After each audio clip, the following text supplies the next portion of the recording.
3 जनवरी 2026 में अमेरिका का वेनेजुएला के ऊपर अटैक करना, अमेरिका की नेशनल सिक्योरिटी स्ट्रेटजी 2025 जो कि नवंबर में पेश की गई, उसमें वेनेजुएला के हवाले से या वेस्टर्न हेमिस्फीयर के हवाले से क्या फैसले किए गए थे, अमेरिका की तारीख की मशहूर मोनरो डॉक्ट्रिन को डोनाल्ड ट्रंप ने डोनरो डॉक्ट्रिन में कैसे बदल दिया। इसमें आगे जाकर कुछ ऐसे उमूर के ऊपर बात करेंगे जिसको अभी तक नेशनल और इंटरनेशनल मीडिया ने बिल्कुल नहीं छेड़ा। अस्सलाम वालेकुम, मैं हूं शब्बीरुल्लाह और आप देख रहे हैं फर्स्ट डेस्क।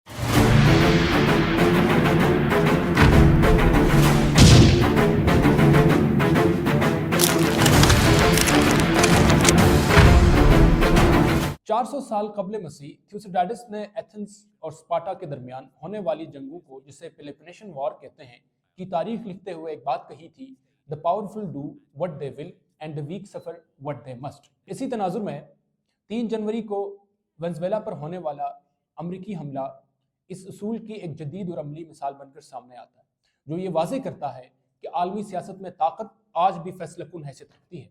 अब यहाँ बुनियादी सवाल ये पैदा होता है कि 3 जनवरी को क्या हुआ, इसके पीछे अमेरिका के क्या अज़ाइम हैं। आइए इस पे बात करते हैं। सबसे पहले वाक़े की तरफ आते हैं। 3 जनवरी को अमेरिका ने वेनेजुएला के कैपिटल क्राकस के ऊपर अटैक किया और प्रेसिडेंशियल पैलेस के अंदर मौजूद प्रेसिडेंट निकोलस मादुरो और इसकी अहलिया फर्स्ट लेडी सेलिया फ्लोरेस को एब्डक्ट करके अमेरिका मुंतकिल कर दिया। ये कोई पहला वाक़या नहीं था। इस तरह का एक काम पहले जॉर्ज एच.डब्ल्यू. बुश ने 1990 में किया था, जब पानामा के हेड मैनुएल नोरेगा को गिरफ्तार करके अमेरिका लाया और फिर उनका वहां ट्रायल हुआ था। यह हिस्ट्री अमेरिका की बड़ी पुरानी है। अब सवाल यह है कि इसके पीछे तेल की पॉलिटिक्स कितनी शामिल है, इसके पीछे अमेरिका की एलिजिडली वॉर ऑन ड्रग्स का कितना लेना देना है। इन नुकात पर तफसील से बात करेंगे, लेकिन इससे पहले देखते हैं कि मादुरो का अपना प्रोफाइल क्या है। मादुरो 2012 में पावर में आए और हुगो चावेज से इंस्पायर्ड थे। जब हुगो चावेज बीमार हुए और वो कैंसर के पेशेंट थे, जब क्यूबा में अपने इलाज के लिए गए, तो उन्होंने मादुरो को अपना सक्सेसर सिलेक्ट किया था। लेकिन मादुरो की करिश्मेटिक पर्सनालिटी ऐसी नहीं थी जैसे कि हुगो चावेज की थी, इसलिए आने वाले दिनों में इनके लिए बड़े मसाइल का सामना करना पड़ा। 2018 के इलेक्शन हो या 2024 के, अपोजिशन ने दोनों इलेक्शंस को रिजेक्ट किया, लेकिन मादुरो ने जबरदस्ती अपनी प्रेसिडेंसी को कंटिन्यू किया। लेकिन इसका हरगिज ये मतलब नहीं बनता कि इंटरवेंशन के नाम पे या लीगल इंटरवेंशन के नाम पे बाहर का कोई मुल्क आए और उस मुल्क के प्रेसिडेंट को उसकी सॉवरेनिटी को चैलेंज करते हुए एब्डक्ट करके ले जाए और अपने मुल्क में ट्रायल करे। यहाँ सबसे अहम सवाल जन्म लेता है कि अमेरिका ने आखिर ऐसा क्यों किया। अमेरिका के मौजूदा प्रेसिडेंट डोनाल्ड ट्रंप जब दूसरी बार अपनी गवर्नमेंट में आए तो पूरी दुनिया में टैरिफ की तलवार लेकर चले और जहां भी मुमकिन हुआ उस तलवार को चलाते रहे। इसी पॉलिसी के तहत वेनेजुएला के ऊपर 25% टैरिफ आयद कर दिया। इसके बाद जो निकोलस मादुरो था, उनके ऊपर एक बाउंटी थी, क्योंकि वो अमेरिका पहले से नहीं चाहता था कि ये मादुरो वहां कंटिन्यू करे, क्योंकि उनके साथ नजरियाती इख्तिलाफ भी थे। अब ये जो बाउंटी थी, ये पहले $15 मिलियन थी, ट्रंप ने इसको $25 मिलियन किया और इसके बाद आखिर में इसको $50 मिलियन तक ले गए, जो कि किसी भी नारकोटिक से जुड़े हुए वॉरलॉर्ड या ड्रग कार्टेल के ऊपर सबसे बड़ी बाउंटी है हिस्ट्री में। अब ट्रंप ने कितना प्रेशराइज किया और उसका अंदाजा आप इससे लगा सकते हैं कि अमेरिका को आज इस हद तक आगे जाना पड़ा। फिर सितंबर में यूएस ने कैरेबियन सी में वेनेजुएला के वेसल्स के ऊपर अमेरिका ने 30 स्ट्राइक्स किए और जिसमें तकरीबन 110 लोगों की हलाकतें हुई। यूएस ने कहा कि ये जो स्ट्राइक्स हुई हैं, ये सारी स्ट्राइक्स इसलिए की गई हैं क्योंकि वेसल्स जो हैं वो ड्रग्स को ट्रांसपोर्ट कर रहे थे। इसके बाद अमेरिका ने 3 जनवरी 2026 को फाइनल अटैक किया वेनेजुएला के ऊपर, उनके प्रेसिडेंट को अब्डक्ट किया और अभी अमेरिका में उनके ऊपर मुकदमा चलाया जा रहा है। ट्रंप ने इसके पीछे जो रीजन दिए, इनमें यह था कि मादुरो एक तो मिसमैनेजमेंट करता है और इसके बाद वो एक ड्रग कार्टेल जिसका नाम है कार्टेल ऑफ सन्स वो चलाते हैं। इसके अलावा ये जो मिसमैनेजमेंट है, इससे वहाँ हालात इतने बुरे हुए हैं कि 8 मिलियन लोग माइग्रेंट्स हैं अमेरिका में, और वहाँ से जो ड्रग्स आती हैं, खास तौर पर कोकेन और फेंटनाइल, जिसकी वजह से अमेरिका में बहुत सी अमवात हो रही है। लेकिन यहाँ एक बुनियादी सवाल पैदा होता है, क्या वाकई अमेरिका में ड्रग्स वेनेजुएला से आती हैं? क्या कोकेन वाकई वेनेजुएला से आती है? फेंटनाइल का ओरिजिन क्या वाकई वेनेजुएला है? आइए देखते हैं अमेरिका की अपनी रिपोर्ट्स क्या कहती हैं, बाहर की रिपोर्ट्स नहीं। ये बहुत इंपॉर्टेंट पॉइंट है।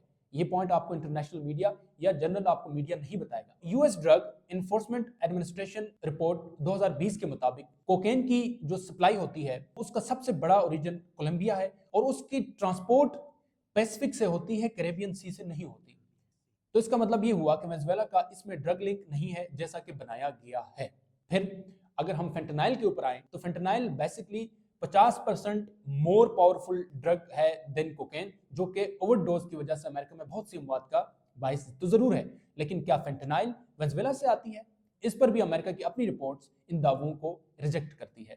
जैसे अमेरिका की DEA 2025 national drug threat assessment report के मुताबिक वेनेजुएला इस लिस्ट में मौजूद ही नहीं जो फेंटेनाइल अमेरिका में लेके आती है। ये अमेरिका की अपनी रिपोर्ट है और ये रिपोर्ट्स इस बात की तरदीद करती हैं कि ड्रग्स का ड्रग लिंक वेनेजुएला के साथ है।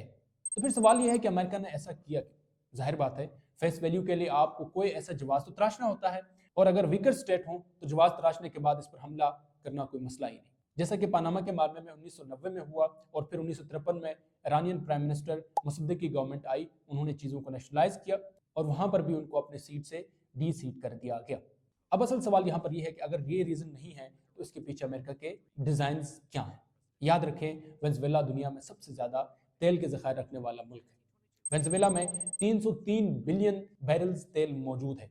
इसके बाद सऊदी अरब, फिर ईरान, इराक, ये सारे ममालिक आते हैं। अब अगर आप ये देखें कि ऑयल का इशू ना होता तो अमेरिका की इंटेंसिटी इतनी ज़्यादा ना होती इस हमले में। सिर्फ ड्रग का इशू होता तो इस ऑपरेशन के लिए अमेरिका को इतनी बड़ी डिप्लॉयमेंट नहीं करनी पड़ती। आइए मैं आपको वो बात बताऊं जो इस वक्त मीडिया में डिस्कस नहीं हो रही। वो ये है कि अमेरिका ने कैरिबियन सी में जो डिप्लॉयमेंट की है उसके फैक्ट्स अगर आप देखें तो वो बड़े हैरान कुन हैं, वो आपको शॉक कर देंगे। 15,000 ट्रूप्स, गाइडेड मिसाइल डिस्ट्रॉयर्स और अमेरिका का सबसे बड़ा एयरक्राफ्ट कैरियर जेराल्ड फोर्ड इस वक्त वहां तैनात है। ये वाजे करता है कि महज ड्रग कार्टेल्स के खिलाफ एक्शन के लिए इतनी बड़ी डिप्लॉयमेंट नहीं होती। ये अमेरिका ने अपने इंटरेस्ट को सर्व करने के लिए किया है। अब यहाँ ये बात देख लें कि मादुरो की गवर्नमेंट कम्युनिज्म से इंस्पायर्ड है और उसके ज्यादातर ताल्लुकात चीन के साथ हैं। वेनेजुएला का ऑयल सबसे ज्यादा चीन खरीदता है और रूस के साथ भी इनके अच्छे ताल्लुकात हैं। लेकिन अमेरिका को मसला वही है जो मुसद्दिक के साथ था। उन्होंने ऑयल कंपनीज को नेशनलाइज किया था और होगो चावेज ने भी ऑयल एक्सट्रैक्शन को स्टेट के हवाले किया और प्राइवेट ओनरशिप से निकाल दिया। अमेरिका को इस बात से शदीद मसला है। साउथ अमेरिका में इतना बड़ा मुल्क जिसके पास 303 बिलियन ऑयल रिसोर्सेज हों, वहां अमेरिका की सिर्फ एक कंपनी काम करती है, शेवरन, जो कि 2022 में गई है। इतने बड़े रिसोर्सेज को ऐसे नहीं जाने दिया जा सकता। Quote on quote American policy. अगर हम इस पूरे वाक़े को सिर्फ वक्ती मिलिट्री कार्रवाई न समझें बल्कि इसे अमेरिका की स्ट्रेटेजिक थिंकिंग के फ्रेमवर्क में रखकर देखें तो तस्वीर मजीद वाज़ेह हो जाती है। ये इंपॉर्टेंट पॉइंट है जिस पर डिस्कशन नहीं हो रही। ये सब कुछ किसी जज्बाती फैसले या वक्ती रद्दअमल का नतीजा नहीं था, बल्कि ये अमेरिका की नेशनल सिक्योरिटी स्ट्रेटजी 2025 के ऐन मुताबिक एक कैलकुलेटेड मूव थी। इस स्ट्रेटजी में अमेरिका ने अपने कोर वाइटल तरजीहात यानी इंटरेस्ट वाज़ेह तौर पर बयान किए हैं, जिनमें एक खास इंटरेस्ट है वेस्टर्न हेमिस्फेयर में किसी की मुदाखलत कबूल नहीं की जाएगी, जो कि मोनरो डॉक्ट्रिन भी है। आगे हम इस पर बात करते हैं।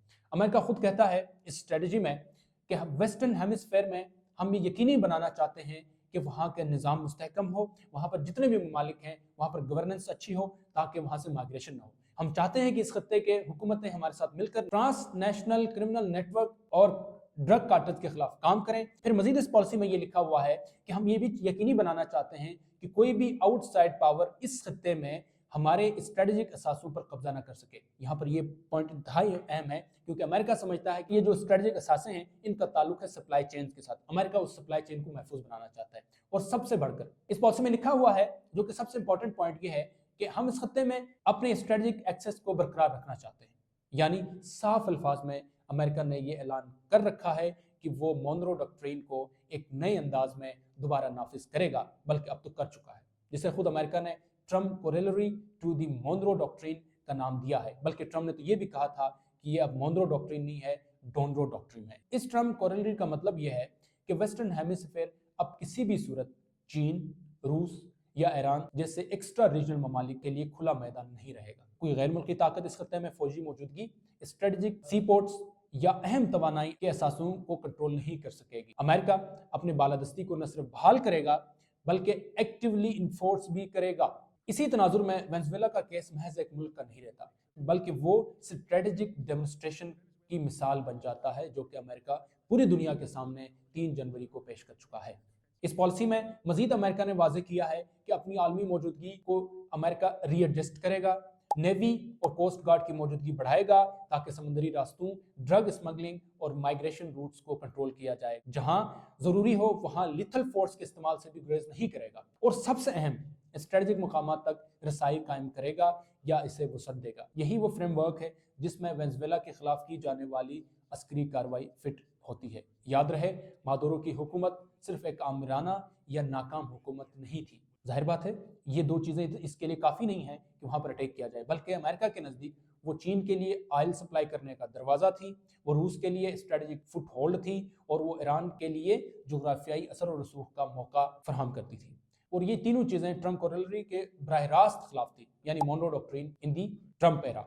इसलिए ये कहना गलत नहीं होगा कि मादुरो की बरतरफी किसी एक शख्स के खिलाफ नहीं थी, बल्कि ये एक पैगाम था पूरे वेस्टर्न हेमिस्फेयर के लिए कि ऐसा अब नहीं चलेगा।